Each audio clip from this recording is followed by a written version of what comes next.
নমস্কার, আপনারা দেখছেন সোনারপুর বার্তা।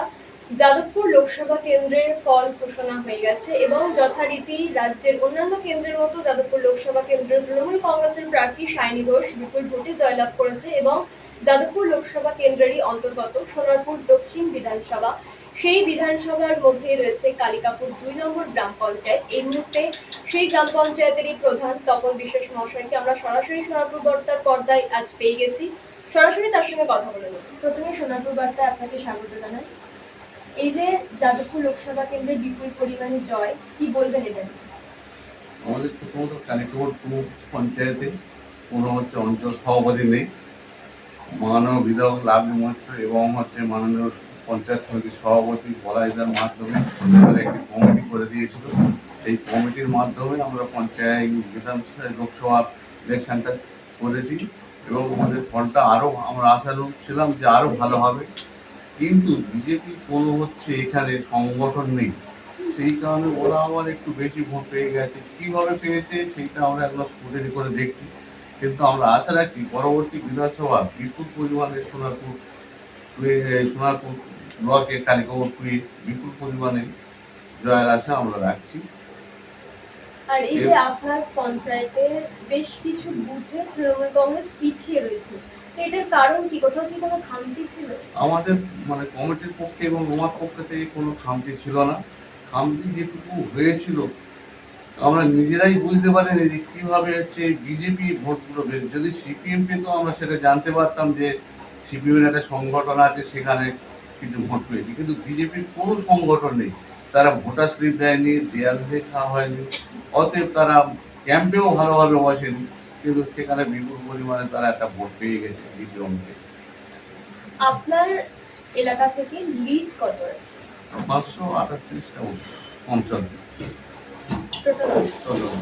এখানে সমস্ত সুযোগ সুবিধা মানুষের কাছে পৌঁছে দিতে পারে? হ্যাঁ, অবশ্যই। রেশন থেকে লক্ষ্মীর ভান্ডার, কন্যাশ্রীর উপর সমস্তটাই আমরা পঞ্চায়েত মাধ্যমে এবং দিদির যে দুয়ারে সরকার হয় সেই মাধ্যমে প্রত্যেকটাই আমরা পৌঁছে। যেমনটা আমরা দেখেছি যে যাদবপুর লোকসভা কেন্দ্রের মধ্যেই যে কটা বিধানসভা আছে প্রত্যেকটা বিধানসভার মধ্যে সোনারপুর দক্ষিণের লিড সেই অর্থে কম হয়েছে, তো এটা নিয়ে কি বলবেন? এটা দক্ষিণ প্রথমত পৌরসভাগুলো খুবই অবস্থাটা খারাপ হয়েছে, সেই তুলনায় পঞ্চায়েতগুলো মোটামুটি রেজাল্ট, কিন্তু আমরা চেয়েছিলাম যে আরও ভালো রেজাল্ট হবে, কিন্তু সেই অনুসারে হয়নি। আমাদের বিধায়ক উনি তখন প্রায় 30,000-এর উপর ভোটে জিতেছিল।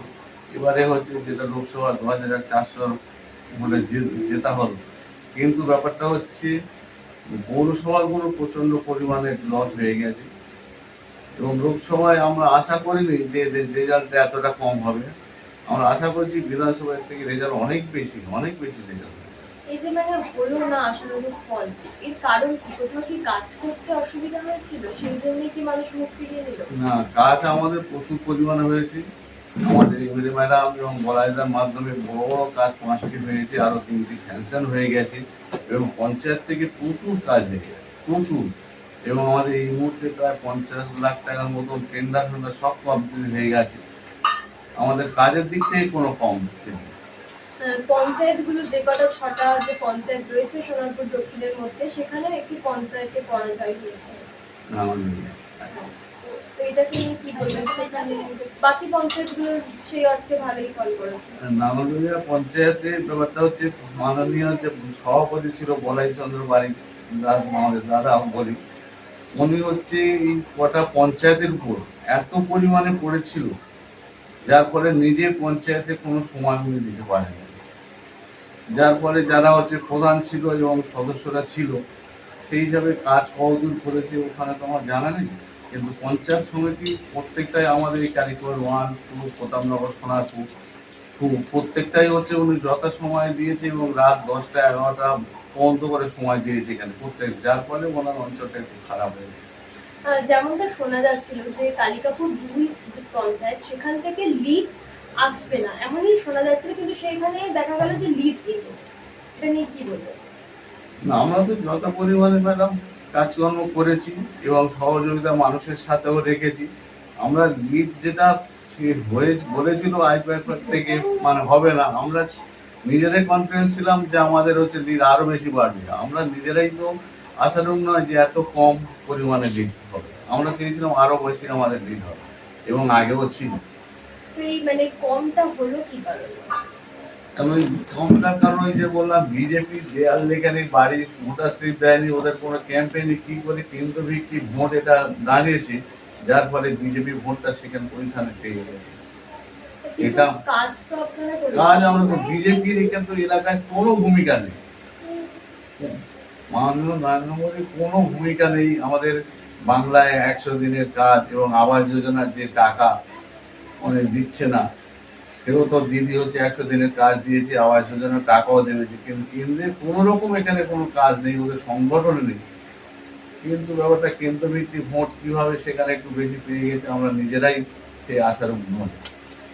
এই নিয়ে গত কয়েকদিন আগেই যে বিধায়ক এবং সাংসদ প্রত্যেককে নিয়ে একটা বৈঠক করেছেন, যে যে বুথগুলোতে পরাজয় হয়েছে বা লিড কম এসছে, তো সেখানে কাজ করার ক্ষেত্রে কি বার্তা রয়েছে? কাজ আমাদের ক্ষেত্রে কোনো মানে খামতি নেই, কাজ আমাদের ভালো হয়েছে এবং আগামী দিনে হবে।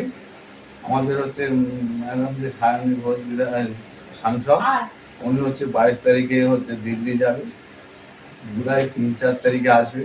আসার পরে সব পঞ্চায়েতগুলো সদস্য এবং প্রধানকে নিয়ে বসবে। উনি প্রতিশ্রুতি দিয়েছে যে কি কারণে যদি কাজের কোনো কমতি থাকে আমি সেগুলো দেখে নেব, উনি সেই বার্তাটা দিয়েছেন। কিন্তু আমাদের দিক থেকে কাজের কোনো কমতি নেই এবং সাধারণ মানুষের যতটুকু সময় দেওয়া সেটা আমরা যথারীতি দিয়েছি। এবং আমি নিজেও পঞ্চায়েতে 11টা থেকে 11:30টার মধ্যে রেগুলারই ঢুকি, যতক্ষণ 5:30, 6টা, 7টা পঞ্চায়েত থাকি ততক্ষণই আমি পঞ্চায়েতে ঢুকি। এই যে দু একদিন আগে যে বৈঠকটা হলো সোনারপুরে, আপনাদের প্রত্যেকটা ওয়ার্ড থেকে শুরু করে প্রত্যেকটা পঞ্চায়েতের প্রধানদের নিয়ে বিধায়কও ছিলেন, সাংসদ উপস্থিত ছিলেন, সেখানে কি বৈঠকে কি বলেছেন, মানে কি বার্তা রয়েছে সেখান থেকে? বার্তা ম্যাডামের বাকি বক্তব্য ছিল যে আমি জুলাই মাসে আসবো, 3-4 তারিখে দিল্লি থেকে আসবো, আসার পরে প্রত্যেকটা পঞ্চায়েতে প্রধান এবং সদস্যদের নিয়ে আমি আলাদা মিটিং করবো, কিভাবে এই রেজাল্টটা এত কম হলো, আরো বেশি হওয়ার জন্য কথা ছিল সেটা কম হলো, আমি নিজেই দেখবো।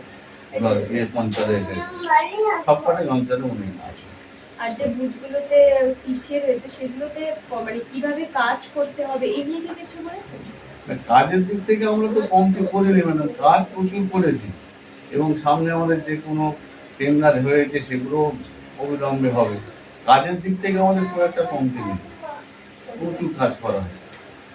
একটা কথা শোনা যাচ্ছিল যে যদি যে সমস্ত মানে বিধায়কের সঙ্গে বিভিন্ন পঞ্চায়েতের যোগাযোগ নেই, তো আপনাদের পঞ্চায়েতের ক্ষেত্রে কি এরকম কিছু ঘটনা না, হয়েছে? বিধায়ক যত সময় যোগাযোগ করে, আমরা ফোন করলেও কথা শুনে উনি প্রয়োজনে আসে যায়, সেদিক থেকে কোনো অসুবিধা নেই। আর আপনারই অঞ্চলের মধ্যে বেশ কিছু আর কি নেতৃত্ব, তৃণমূলেরই নেতৃত্ব বলছেন যে প্রধানের কাজ করার মানে সেই অর্থে ক্যাপাসিটিটা নেই, অর্থাৎ তিনি কাজ করছেন কিন্তু সেভাবে করতে পারছেন না, এটা নিয়ে কি বলবেন? না, আমাদের কাজ যেরকম টাকা পয়সা সরকারি আসে সেই হিসেবে টেন্ডার দিয়ে কাজ করা হয়, সেই হিসেবে তো আমাদের কোনো অসুবিধা নেই। কারণ আমাদের হচ্ছে ইলেকশন জারি হওয়ার জন্যে আমরা টেন্ডার দিয়ে সেই কাজগুলো স্টপ ছিল, সেই কাজ ইতিমধ্যে শুরু হয়ে গেছে। কাজের দিক থেকে আমাদের কোনো খামতি থাকবে। কিন্তু মানে আপনারই এলাকার বেশ কিছু মানে নেতৃত্ব আর কি বলছেন এই কথা। নেতৃত্ব কে কি বলছে, বাইরে থেকে অনেকে তো কিছু বলতে পারে, তারা সহযোগিতা করবে না, পঞ্চায়েতে আসবে না, বাইরে থেকে যদি কিছু বলে সেটা তো আমার কেন্দ্রে দেখার লক্ষ্য নয়, কিন্তু আমাদের পঞ্চায়েত যথারীতি ভালো চলছে। আর আপনাদের এলাকায় মানে বেশ কিছু পুরানো নেতৃত্ব, তারা মানে বসে গিয়েছে, তাদেরকে একত্রে নিয়ে কাজ করার একটা বার্তা আসছে, সেটা সেটা এমএলএ ম্যাডাম বারে বারই বলেছে, যারা বসে আছে আমাকে বলবেন, প্রয়োজনে আমি নিজে গিয়ে সেই ব্যক্তিগুলো সামনে নিয়ে আসবো, সেটা উনি বারে বারই বলেছে। যেটা বসে আছে আমার এখানে বুথের দিনে একজনই বসে আছে, নাহলে সবাই সামনে আছে এবং সেটা আগামী 18 থেকে 23 সম্ভবত আমার যে হচ্ছে উপপ্রধান ছিল, তখন প্রধানও ছিল হচ্ছে ওনাকে কেস 8 থেকে 13 কেস কামারি একটা গাছ কাটা নিয়ে করেছিল, সেই নিয়ে উনি পার্টির থেকে বিরতি আছে, উনি আর পার্টি করছে না। এবং আমার সাথে যোগাযোগ এবং সব রীতিমতনই হয়, যখন যেটা বলি উনি আমার উপদেশ দেন উনি বসে থাকার মধ্যে আমার বুথের মধ্যে শুনে উনি বসে আছে আর দ্বিতীয় ব্যক্তি কেউ বসে না। তো ওনাকে ফেরানোর জন্য আপনি কোনো পদক্ষেপ নিয়েছেন বা কোনো দায়িত্ব? হ্যাঁ, আমি কথা বলেছি, বলছে না আমি তখন যেমন আছি তেমন পার্টির মধ্যে থাকবো না। মোটামুটি আমি যা আছি ভালোই আছি, আর পার্টি যখন আমাকে প্রত্যাখ্যান করেছে কেস ফেস করে, তার মধ্যে আমি নেই। আমি যেমন আছি তেমন থাকবো আর পার্টির মধ্যে থাকবো, আমি নিজেই কথা বলেছি। আর পরবর্তীকালে যে নির্বাচন আসছে, বিধানসভা নির্বাচন, সেই নির্বাচনের আগে আপনার এলাকার কি কি আরো কাজ করবেন বলে মনে করছেন, যাতে ভোট বাক্সে আরো বেশি করে ভোট আসে? আমার এরিয়ায় কাজ প্রচন্ড করেছে, প্রচন্ড ভালো কাজ। তো একেবারে শেষ হয় না, দুটো একটা কাজ হতে যা কাজ করেছে প্রচন্ড পরিমাণে কাজ করেছে। কিন্তু সেই কাজের নিরিখে বিজেপি কি করে এত ভোট পেল আমার নিজস্ব ভাবে এখন জানতে পারছি না। সেই অর্থে দেখতে গেলে গোটা রাজ্যে তৃণমূল কংগ্রেস বেশ ভালোই ফল করেছে, সেখানে এই সোনারপুর দক্ষিণের ক্ষেত্রেই এমন একটা আশানুরূপ ফল আসলো না বলা যেতে পারে।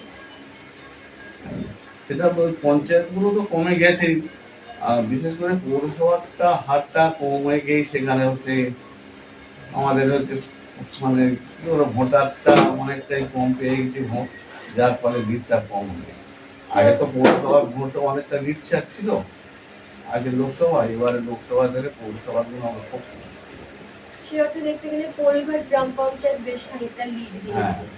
আমার ওটা আমারদার ওখানে দেওয়ার কারণও আছে, ম্যাক্সিমাম ওটা মুসলিম সদস্য, যেখানে মুসলিম সদস্য সেই জায়গাগুলো কিন্তু বিজেপি খুব কম পেয়েছে।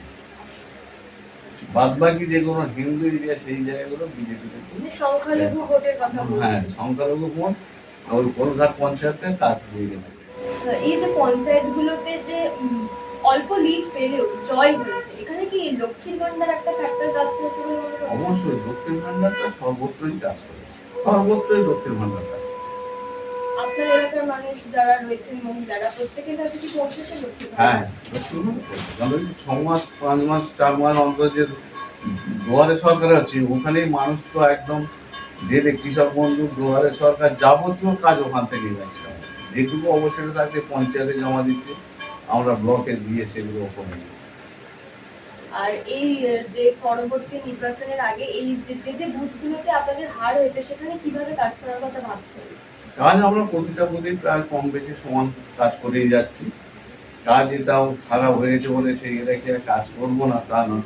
তো সেখানে কি আরো বেশি করে নজর দেওয়ার কথা ভাবছেন?